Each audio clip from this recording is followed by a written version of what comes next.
The way that right now today mixed martial arts works, the way the scoring works, the way it's geared towards wrestling, I don't think it's right for martial arts, for mixed martial arts. I think that it nullifies the action. We want to see a lot of jiu-jitsu. We want to see transitions. We want to see movement. If you can hold people in the elbow, just like I've always said, I'm going to have to create the same amount of space to punch down on you as a guy on bottom is going to need to make it back to his feet. But we're holding people, rubbing them out with elbows the whole time, and so that's action. So the ref's not going to stand it up. People should be called for stalling. They should be point deducted for stalling or holding.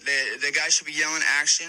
I think that should just be added in. This is just my opinions as a martial artist. I gotta be 100% honest. I 100% agree with Nick Diaz here. He's not saying grappling should not be involved.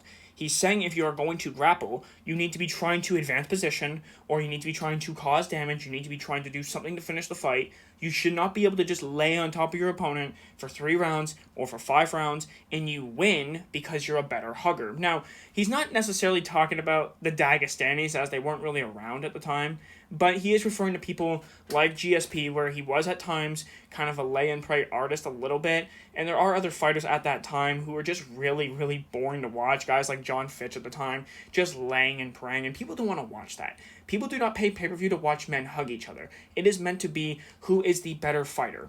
And when you are in there and you are holding your opponent and you are making it extremely boring to watch, not only are you not going to have fans, but I also just don't think people are going to like you, at all. They're actually just going to straight up hate you at that point. And I think Nick Diaz has a point that he's not saying that grappling should not exist, but he is saying that you should be penalized for stalling, laying and praying. They should bring in the Pride yellow cards for what they used to have. That would solve the problem perfectly here. But unfortunately, the sport's more catered to wrestlers. That is true. But I do think that the referee should start taking charge in fights more, deducting points, asking for more action. We need to see damage when done on the ground or attempting to submit the fight. I'm not saying grappling shouldn't be existing at all, but I'm saying that it needs to be moderated better.